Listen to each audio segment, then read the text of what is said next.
Welcome everyone to our Women in Industry Fireside Fridays virtual discussion session.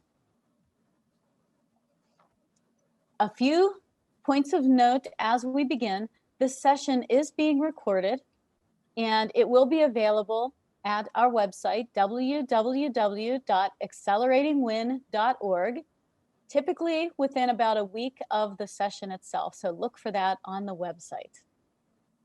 For those who are here in the audience, you can use the Q&A function in Zoom to submit any questions that you have.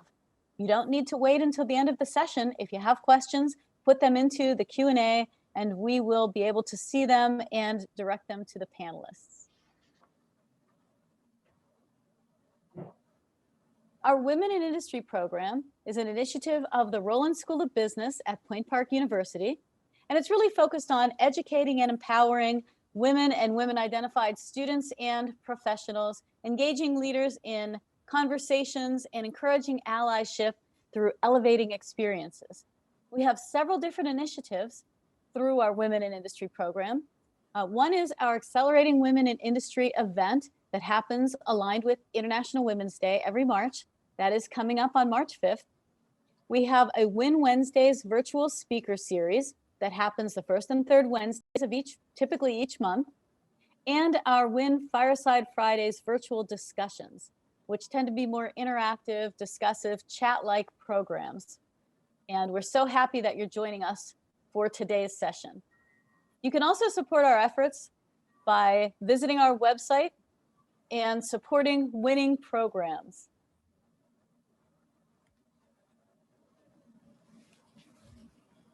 I'm Doreen Soletti, and I'm here with my colleague, Sandy Mervosh. We are both with the Roland School of Business on faculty, and we're also co-directing the Women in Industry program. So I'm going to turn it over to Sandy to introduce today's topic and panelists. Thank you, Doreen. So we really want to extend a warm welcome to our panelists today from CGI. They include Allie Sabo, Lisa Fitting, Melissa Myers, Suzanna Maduro, and Heather Fusko. So I would like to start with Heather. And Heather, could you please say a few words about CGI for our audience?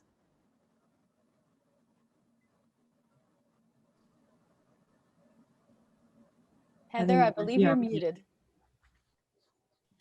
Thank you. I thought I clicked it and I didn't.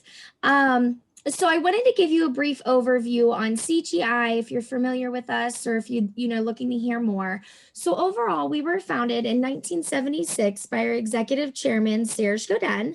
And we are one of the few firms with the scale, reach, and capabilities to meet our clients' digital transformation needs. So overall, we at CGI, we really provide innovative end-to-end IT and business consulting services through our client proximity model, which really enables us to operate and work side by side with our clients, really drawing upon our global capabilities to help identify and develop, implement, and operate the strategies and the solutions needed to meet our clients' customer and citizen expectations.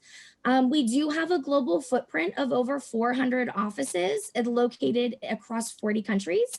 And this includes around 76,000 members, in which 80% or 86% of us are shareholders in the company. And that's a really great benefit that we have here at CGI. We really serve as trusted partners to over 5,000 clients globally. With more than 4 decades of sustained growth, we've been able to provide focused expertise in 10 industries and augment our services with a portfolio of over 170 IP-based solutions. So that's CGI in a nutshell, and I'll turn it back to Sandy and Doreen. Thank you, Heather. So on a personal level, could you explain to us what your day-to-day responsibilities are at CGI? What are some of the things that you're really passionate about with your work? And could you give us a description of your career journey to this point? Yeah, absolutely. So a lot of my day-to-day responsibilities as a recruiter not only involve, sourcing and connecting with candidates across, a plethora of recruiting platforms, but it's also, it heavily involves working closely with the business to make sure, I'm staying up to date with their hiring needs. We're fostering those relationships that I've built with my hiring managers and the leadership team to really kind of help continuing drive college recruiting within the business. And really, since being in the field of college recruiting and talent acquisition for over the past 8 or so years, I've really found that I'm very passionate about really every aspect of my job. But what really hits home for me is just having the opportunity to connect with candidates. With candidates in general. I've been very blessed that during the pandemic, that CGI has been able to continually hire throughout the pandemic. So it's just been a very great opportunity to be able to speak with students and connect and tell them about our college recruiting program and the opportunities that we hire for, and help them find that niche and take those first steps into the corporate field. And how had your career journey, how did you get to this point in your career? Could you just sort of briefly describe your career journey? Yes. So, believe it or not, I really fell into the field of recruiting. I graduated with a degree in communications from the University of Pittsburgh. And upon moving down south, I started working for a university as a college recruiter. And I really, I was very passionate about what I did as a regional recruiter. And I saw that there were so many other opportunities within college recruiting as well as within like corporate talent acquisition. And so that's what, and wanting to kind of take next steps in my career and move forward and grow as an individual and as well as professionally, I wanted to make that jump over to corporate recruiting, and CGI, they had won me over from the moment I saw the job application. Thank you. I especially enjoy that because being in HR, recruiting is something we focus on heavily. Suzanna, I'd like to pose the same question to you. If you could describe for us your day-to-day responsibilities, what are you passionate about at work? And, what is your career journey? What has your career journey been to this point to bring you where you are? My gosh, I guess I'll start there first. My career journey has been anything but a straight path. Oftentimes people say, oh, I couldn't wait to get into sales, or I couldn't wait to get into, I couldn't wait to be a doctor. Mine was not like that. I started in, I started in journalism back at the Post-Gazette years ago. And I moved into a local advocacy group, actually helped to be one of the founding staff members with the River Life Task Force. So I ended up in community and community leadership and outreach. I then went over to talent acquisition and eventually more of a consultative sales and marketing type role. And I feel like throughout my career, that's what I've done. I've ended up always selling in somewhat. And it's funny, you don't realize how much we all have to sell. We sell ourselves, we sell our product or our service. Not necessarily always with the presentation, but we're always selling. I just was able to combine so much of the relationship building I had done over the years, and understanding how to listen to people and understand brand and understand what companies have to offer, what people have to offer. So I've leveraged that to combine here. Combine this experience and be in this role. As far as day-to-day responsibilities, I'm right. I started here more as the title was consultant, and now I'm actually in branding and marketing. And if you want me to go on about consulting, consulting is it's qualified. Being qualified to provide expert advice. At CGI, it means, qualified so that you can explain the latest technology or the process to your client. It often entails doing serious research with your team to produce detailed presentations and reports, but it also means having genuine conversations with your client. It means really sharpening your listening skills. It means knowing how to ask the right questions based upon what you're hearing from that person, in the exploratory stages of learning about your client's challenge. It means less talking and more listening, because your client will tell you a story. They'll take you through a journey of what used to work and what isn't working now. And it's important to be genuine in trying to understand your clients or prospects' challenge. At the end of the day, you're trying to help another person. So relationships carry through and through, and relationship building and understanding just how to treat other people the way you'd like to be treated carries through and through to this role. Thank you. Melissa, would you share with us your day-to-day responsibilities, your passion at work, and how, your journey to this point in your career? Sure. I'll probably start with my journey first then too. So I graduated from Duquesne University in 2016, and I actually started there in their biology pre-med program. And I have this thing where I really get interested in a lot of things, and I ended up changing my mind halfway through and got into computer science. My dad actually is a software engineer at PNC, but he got his degree from Point Park, so I love that. And so I graduated then with a pre-med degree and a computer science degree with minors in sociology and math. So I love learning.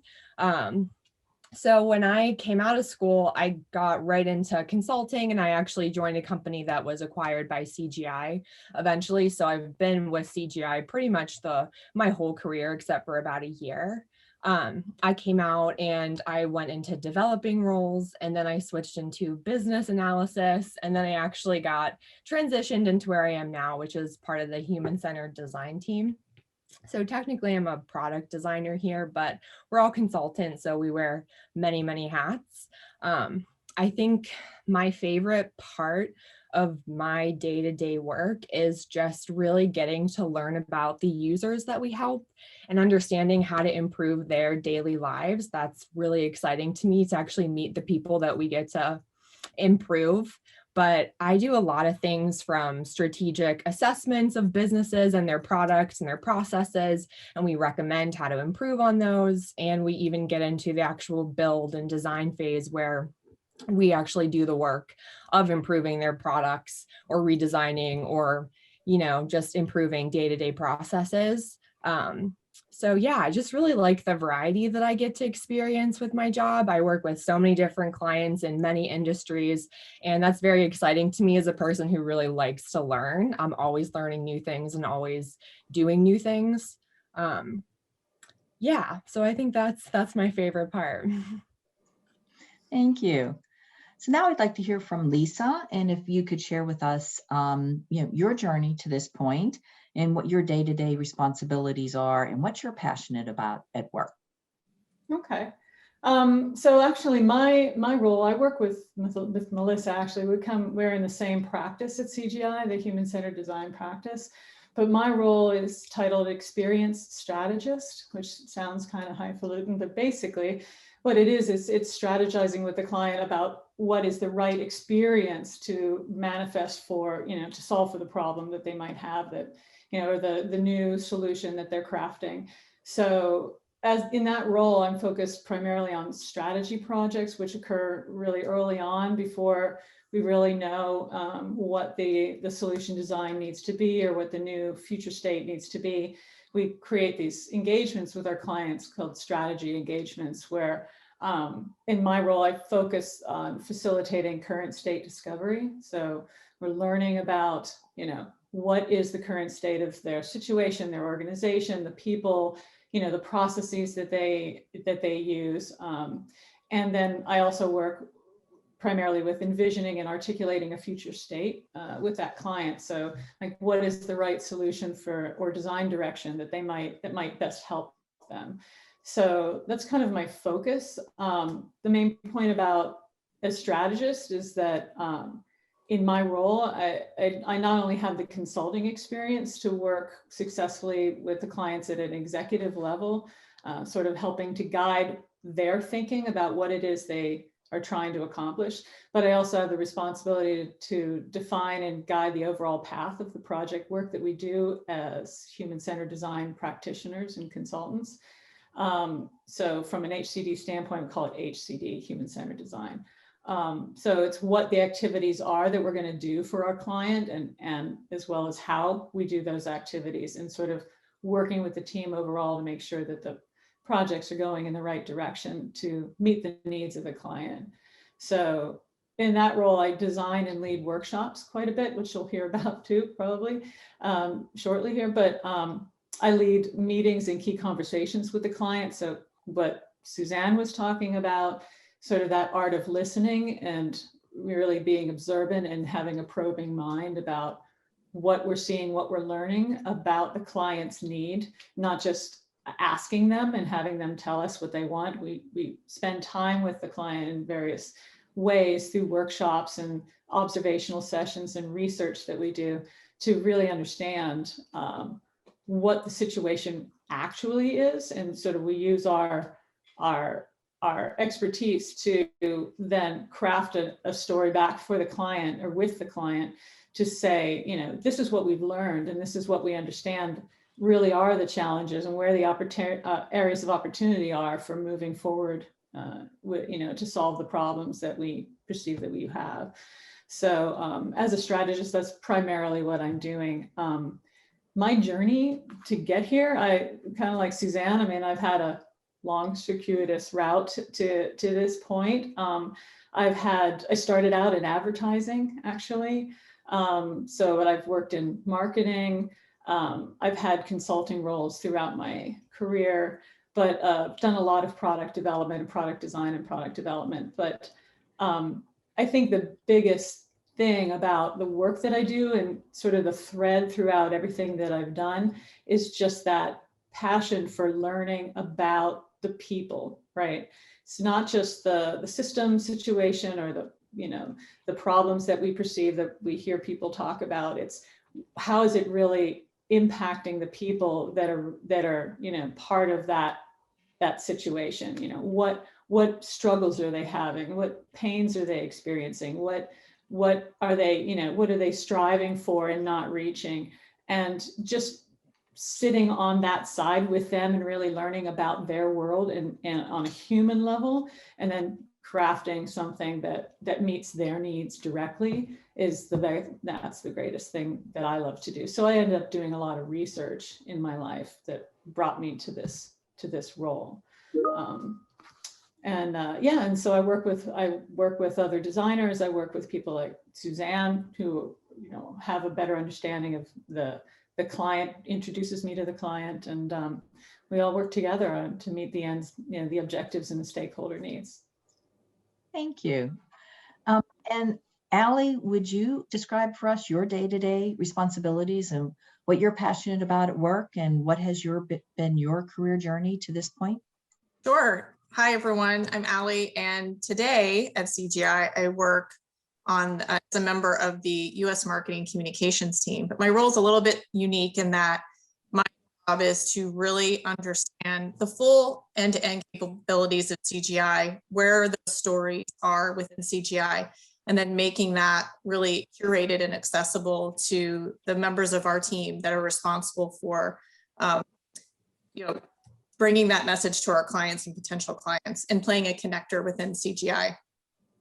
I'm really passionate about empowering our business developers to have what they need to do their job really, really well, and then serving as a connector within the organization. My journey is, again, like most of the panelists, has been all over the place. And I did the math this morning, and I've been at CGI. I will have been at CGI in April for 23 years, which is pretty amazing to see.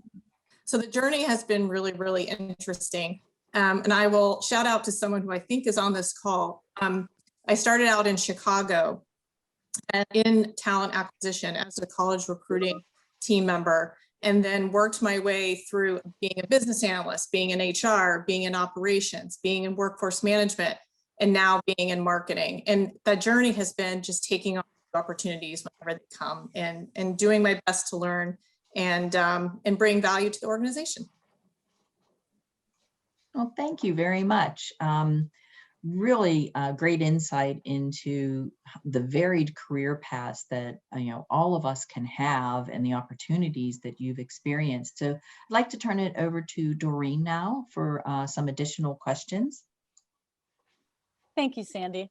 And I'd like to get started with a question that's already came up from our audience. Rebecca is asking, what advice would you give to someone who has been in a line of work for some time and very comfortable, may be interested in switching to another company, a different line of work? And let's start with Suzanna, because you had mentioned, Suzanna, that you have moved through a variety of experiences on your journey to CGI. So can you share a little bit of your thoughts related to making changes in your career? Most certainly. It means that all the big pictures that you thought, oh, I'm going to go here and do this, and you see these box descriptions and you think you're going to do that, or how can I fit into this box? Well, you can't always fit into the box, and it's okay. And you need to be just really bold and upfront and pleased with what skills you do have, and very willing to reinvent and be flexible with learning new skills, with having people. I'm dare I say, not 26, and some of the best and the brightest are coming up, and they're teaching me, and I have to be open all the time to understanding what it means to go into. Sometimes, when you're in sales or marketing or consulting, it does feel like you're going into sort of a new job interview or a new interview all the time. So advice for you is look forward to it, because there's so many new opportunities that can come from it, new relationships, and you learn so much. It just be open to asking for advice from people you respect, to say, hey, consider a few of these different options moving forward. Thank you so much, Suzanna, for helping us think about that question from a very kind of positive and career building perspective. And Heather, I'm really interested in hearing from you related to this question, with your background in human resources and recruiting. When someone is making that kind of a change, and they're thinking about maybe redirecting their career, are there some ways that they can effectively present that? Or what are some concerns from an HR perspective? Yeah, I'm glad you called on me. One of the things I wanted to just piggyback before I kind of get into that, off of what Susanna had said, is don't be afraid to make that change. Welcome that change. And something coming from like a female perspective is, when you're looking at a job description, you may not be able to check off every single one of those boxes. Don't be afraid to still apply for that position if you feel that you don't. I've noticed that when comparing applicants that are applying to different positions that we have here at CGI, that more female candidates have said to me, I just didn't apply for that because I didn't think I was qualified for it. Whereas my male candidates, they might meet two of the qualifications, and they're willing to put themselves out there and go for that. So don't sell yourself short. Definitely, what you have learned in your career so far, and the time that you have spent can most certainly be implemented in your new career. So try to sell yourself in this new position. It's not fake it till you make it. It's fake it until you are it. That's a key phrase I've recently heard in a TED Talk, and it's something that really hit me home, because you can, if you believe in yourself and you apply yourself and you have an interest in learning, you can do anything. So definitely from an HR standpoint, from a recruiting standpoint, I definitely want to encourage you to put yourself out there and make that change if that's something you're leaning towards. I personally, I really don't have any concerns, because in my mind, from a recruiting standpoint, it doesn't hurt to apply for a position. The word, if you're in the field now, you're working, you're employed, if you want to apply for another position or 10 other positions, it doesn't hurt. It's always great to stay in the game, get that interview experience. It will help keep you on your toes. So overall, I would say yes, definitely. I would welcome you making that transition. Thanks so much, Heather. It definitely gives us some things to think about, and especially in terms of, being willing to put yourself out there and go for what it is that you really want and help to follow your passion. Now, Melissa, you had mentioned that you're earlier in your career. And so thinking about that question from maybe, again, a little bit of a different perspective, what are some recommendations or some advice points that you might have for those who are earlier in their career and they're looking to find their fit? Yeah, so I think when I was in school, I was really obsessed with thinking that my degree had to be the way that I go. It was kind of imprisoning me in some specific job forever. And that's why I kind of switched around so much, because I was just so worried that I wasn't going to like where I ended up.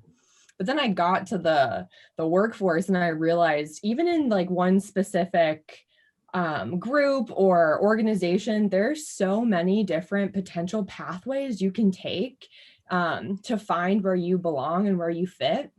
And I'm not saying that school is not valuable at all. It gives you so much awesome experience and knowledge that you can then bring to whatever position you're in. And that's what I found when I started out. I was doing what I learned in school, but I just kept building and building on that experience so that I was becoming better and more confident in going after something else. And no matter where you are, every single thing behind you that you have experience in is going to be productive for where you are. So I think the key thing here is that we rely on active involvement of people, users in the design process, right? Stakeholders, sponsors of the project, people who are just extremely knowledgeable in their area of the business, the public, consumers. We infuse them into the design process as both subjects of study, and in other words, we're learning from them, but we also include them as evaluators of the design to help, put their perspectives in, so the design is actually born out of collaboration. And workshops are a key way that we do that. So actually, the next slide is kind of where I'm headed about the workshops. We're really careful about how we describe what a workshop is at CGI, and I'm kind of on a soapbox about this a lot, so Melissa probably laughs when I say things like this, but what a workshop is and what it isn't is really important. And because if it doesn't meet these 4 strong points here, then it's really not a workshop. It's a working session, or we describe those sessions in other ways. But a workshop is very thoughtfully designed. It takes time to work with the people who are going to be involved to really plan it correctly, not just, not just planning the logistics of it, but to design the experience of what people are going to have, the experience they're going to have within the workshop from the beginning to the end. You may have heard the terms divergent and convergent thinking.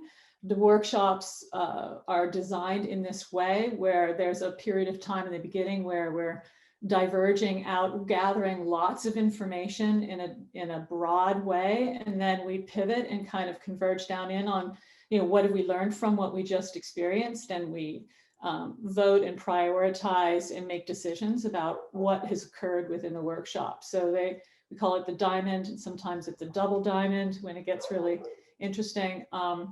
So the divergent convergent model is very important to workshop design, but they're also strongly facilitated. There's a clear leader. It's sort of timing and format is important. They're really interactive. We get people up to the, and involved, and we make sure that there's multiple perspectives involved, cross-functional, multidiscipline involved perspectives. So in my role, I use workshops really early on in the work that we do with a client to help them clarify, what it is they're trying to solve, and then to help them explore the possibilities related to solving those things. So that's it in a nutshell. I could probably go on for a long period of time talking about workshops. That's fantastic. Thanks so much for sharing that overview of design thinking and differentiating workshops from other forms of engagement. And we did get a great comment in the Q&A from an audience member who recommends that everyone learn a bit about design thinking, and shared an example of how the audience member was able to use a workshop in the audience member's personal life as well. And I absolutely support that. But of course, I'm a little biased. I'm passionate about design thinking as well. So thanks again, Lisa, for sharing that level of detail with the audience today. You bet. So we also have another question from the audience, and this question actually is directed to Heather. And they're asking you to talk a little bit about the similarity and differences between college and corporate recruiting. Okay, awesome. So I see I had piqued someone's interest in talking about my past recruiting experience. When it comes to university recruiting, a lot of it was working with high school students, guidance counselors, college counselors, career counselors, and working with those high school age students and finding the best career path for them in the appropriate university. I worked for a particular university, so although my goal was to recruit students into that university, it was also just a passion around going and meeting new students and helping them find the right area. I was not the type of recruiter where I wasn't going to force a university upon or my particular university upon a student, and then in a year or so have them transfer out because it wasn't the right fit. So that is one thing about university recruiting that I really enjoyed, was working with students and helping them make the appropriate next steps in their higher education. And then I'd say, the big similarity is just working with a younger demographic. I do come across non-traditional students quite often as well. But it's interesting and it's fun, and they keep me on my toes to know, now I'm going from recruiting students out of high school to go into college. Now I'm going from college into the corporate field. So I kind of have continued that trajectory, and I enjoy it. But I'd say that would be also the biggest difference, is the level of candidate that I'm working with now. It's finding the appropriate hiring opportunity for them within CGI. And helping them. It's really not only about CGI and the candidate being the right fit for us, but we also need to be the right fit for the candidate. So, when you're out there and you're interviewing, you need to think about that, as well as that employer that you're interviewing for. Are they the right fit for you? So I think that's another similarity and also a difference in the same. Thank you. Now I'm going to take the conversation in a little bit of a different direction now.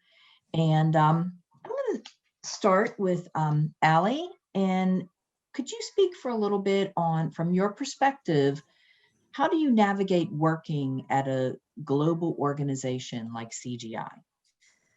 Yeah, that's a great question. I mean, and a lot of us didn't start out working at a global organization. CGI, part of our growth strategy is to merge with other companies. And so some of us found ourselves in a global organization. But I think the importance of networking and creating connections apply regardless of the size of the organization that you're in. And really how I try to approach that is that you get what you give. So if you're going to network with people or ask people, you should also be willing to give your time to be a mentor to someone or to pitch in on a project that someone's trying to get off the ground.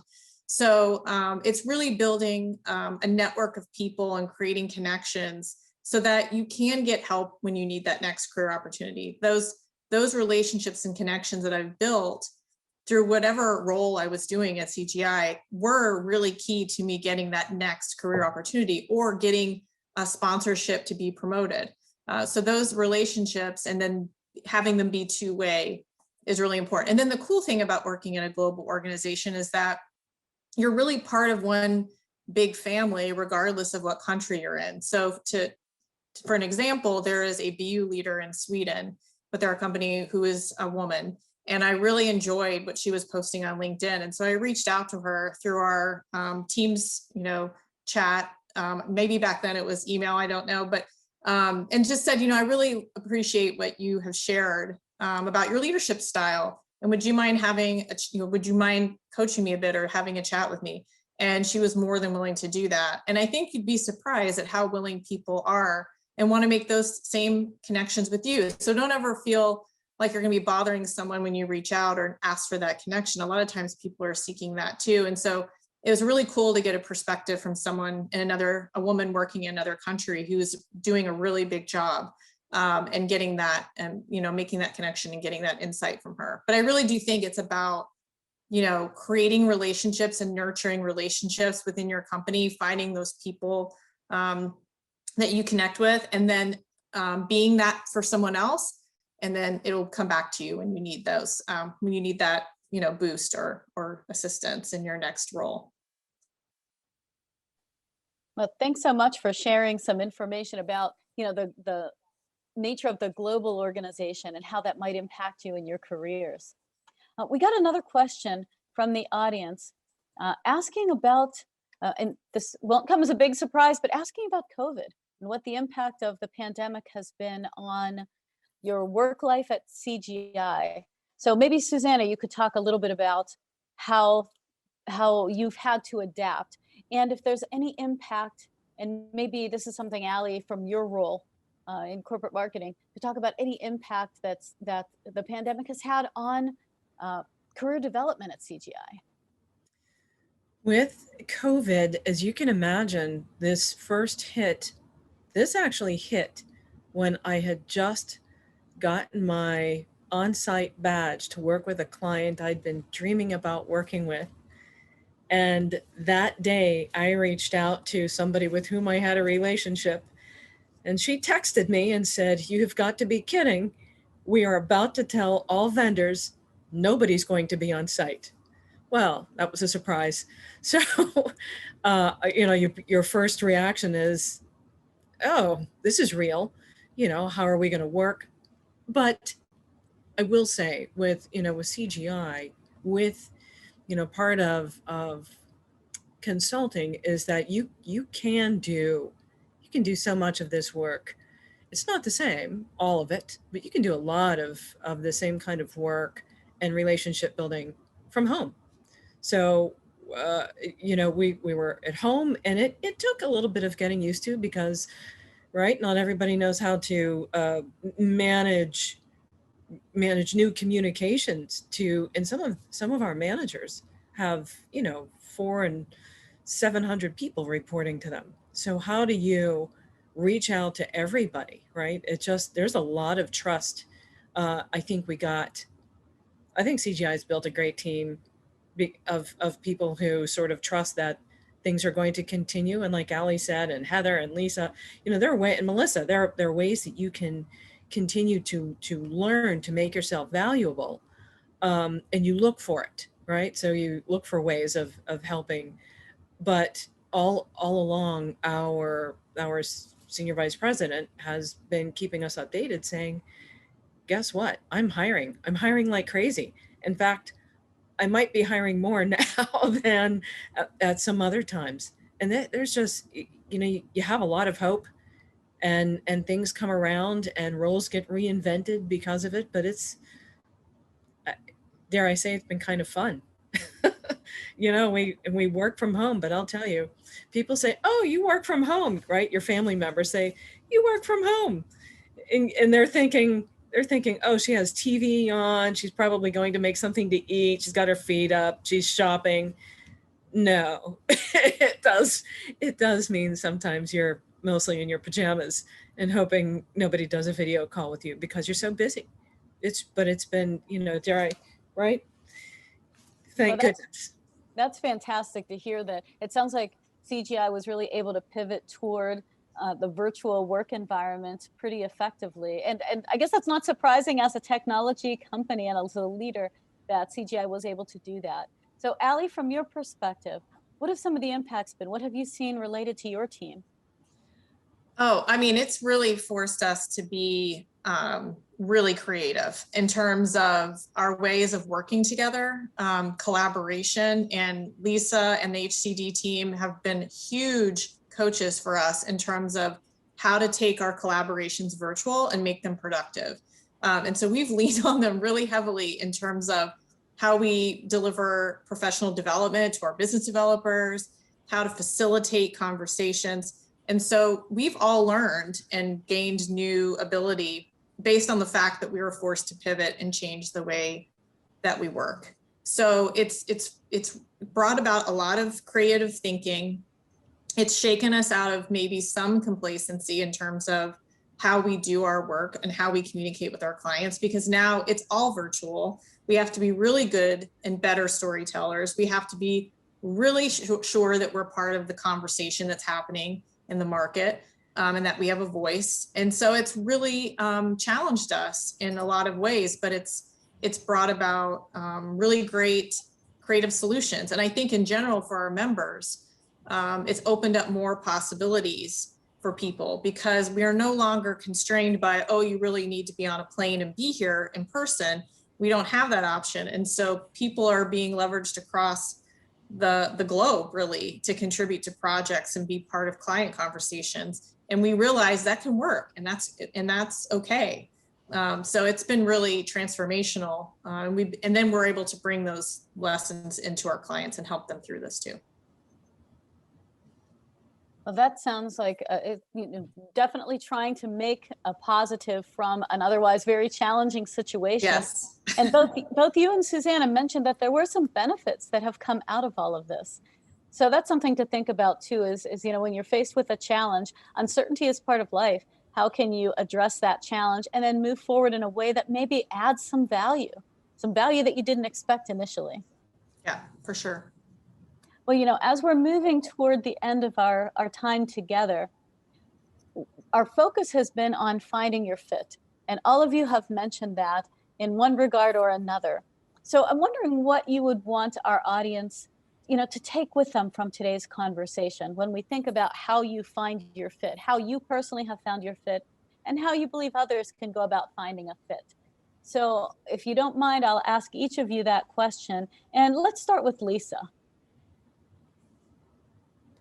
Sorry, I was on mute. Yeah, I really think that I want to just reiterate the sense of community that exists in pretty much, definitely at CGI. But I think as women, we have unique and powerful experiences that we bring to our work, right? And it's important that we share these with each other and with others, so that we can learn from each other and create that strong community, that sense of community. It's great when an organization has that, which I've worked in a lot of organizations, large and small types, and the feeling of community that I have here is very strong and really positive. But I think it's that feeling of, put yourself into it. It's you take out what you put in, but share your voice and share your experiences with others, and you will learn from them in response. So I think that's my biggest takeaway. Yeah, sharing is important. It's how we all learn and grow. Thanks so much, Lisa. Now, Melissa, what would you like the audience to take away related to finding their fit? I think I have to echo Lisa a little bit. I don't really work with any of these women on a daily basis. Lisa and I are in the same group, but we don't even often work together. There's so many people in this company, and it's just really important to keep an open mind and that attitude of constantly learning, like you're a lifelong learner. It's okay to reach out to people you don't know. You should make an effort to, if you don't have that sense of community, try to create it, try to reach out. Women are always willing to learn from each other and connect, and we love doing that. So if you don't have it, reach out, try to make it happen. If you don't feel comfortable where you are, reach out, and someone's going to help you find a path that you're happy with. Thanks so much. Now, the same question to Allie. Gosh, I mean, I was a social work major. I started working in a technology company. I guess I would say and Heather hit on this too, don't ever sell what you bring to the table. Don't sell yourself short, and always just take on the challenges and ask for them and take them on, and know that your unique talents and gifts will help you get through that. The things that I learned as a social worker helped me as I was a business analyst, working with a financial system with a client. It helped me really actively listen to what our clients' needs were, and helped me more thoughtfully write system designs or test scripts. And just really, it helped me understand what I brought to the table to that situation. So even though you don't feel like you're 100% fit for something, if you're given that opportunity, or even if you just ask for it because you find it might be interesting to you, every role that I've gotten at CGI is because I said, that is interesting to me. Can I try that? And then I brought my unique talents to it. So just don't ever feel like you have to be the perfect fit in order to go for something. Great advice. Thanks so much, Allie. Now, Susanna, how can our audience find their fit? Echoing everybody, there are options for change and creativity, I think, in many places, especially, I will say, especially here. I love being able to see opportunities for movement within the organization, whether up or sideways. I love that people are willing to connect. That's something that can be rare. So you seize it. You seize this opportunity when you can. Learn to understand other perspectives, to learn to, just in general, right? You learn to weigh information and be more non-biased in your thinking. Learn to be more flexible and understanding where your best fit might be, where you can make the greatest impact given your skills, reinventing some of your abilities without compromising your core values, so that you can help to create your journey. Thanks, Susanna. And finally, Heather, how can our audience find their fit? Yeah, so I hate to be redundant, but don't be afraid to put yourself out there. Even in such a large consulting firm such as CGI, know that your thoughts, your knowledge, your input can be heard, and you have the opportunity to make a difference within your organization and in the field that you are supporting.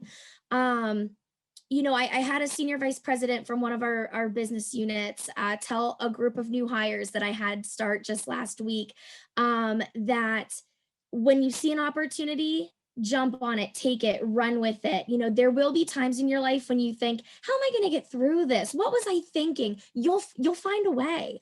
We as humans and females are strong and resilient, and we can adapt.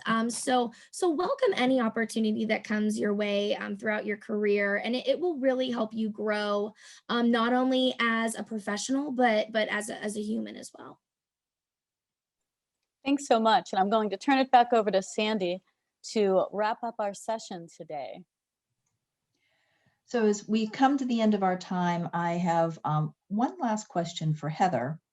So could you share with our audience some final thoughts and advice on how they can pursue opportunities at CGI? And could you also answer the question, is there a particular characteristic that you maybe look for in someone to work in a global corporation? Okay, awesome. Great question. So yes, I want to encourage everyone to visit our early careers website if you're a recent college grad, or you're looking for internship opportunities, or if you've been in the field for a while, you can visit our careers website. You can search and view the positions that we're currently hiring for across the US and the globe. For our college recruiting program, we are hiring software developers, business analysts, programmer analysts, and those start dates tend to happen in the months of January, June, and sometimes September. And then we also, we're looking to hire for a 10-week summer intern program across our commercial, state government, and federal business units. So I just want to overall encourage everyone to get on our website, check us out, learn more. We have an Instagram, we have a YouTube, we have a Twitter, we're on LinkedIn and Facebook. So feel free to dig in and learn more about your career options with CGI. And then to answer the second part of your question, Sandy, one thing I feel that we really look for in candidates, recent college grads, is to have that go-getter attitude, that entrepreneurial spirit, that eagerness to learn, the welcoming of opportunities. So kind of everything that we had touched on as panelists today are different things that we look for in our candidates. Yes, we want, our new hires to have the base knowledge of and the founding principles of different coding languages and business knowledge and things like that. But we also understand that there is opportunity for you to be trained. And there's opportunity for you to grow within your role. These roles that we hire for are just a stepping stone. And I kind of feel like everyone here and Allie, are really great examples of that. So overall, just have that attitude and that eagerness to learn and the welcoming of opportunities. Thank you. We appreciate that insight. So as we come to an end of our session, I want to thank everyone, all of the panelists for joining us today. Great information. Really appreciate you giving us your insights and sharing your career journeys to this point. We also want to thank those behind the scenes at the Roland School of Business at Point Park University that really support the WIN initiative and make it possible. I would like to remind you, the audience, of a few upcoming sessions. Our next WIN Wednesday is February 17th. Save the date for our Accelerating Women in Industry event, which is a half-day workshop on March 5th. It's a Friday. Topic is holistic resilience, and you will be eligible for SHRM continuing education credits. And our next Fireside Friday is going to be on April 2nd, and it's going to be around diversity, equity, and inclusion in sports. So if you have an idea or a theme that you or a friend is interested in and you think fits with the WIN initiative, please reach out. You can email myself with an RFP. You can also contact us at our website, acceleratingwin.org. You can find additional information and register for all WIN initiatives on our website at acceleratingwin.org. And again, I'd like to thank everyone for joining us today and taking your time. It was great information. And I want to leave you with one final thought. You are not alone, and together we will make a difference. Thank you.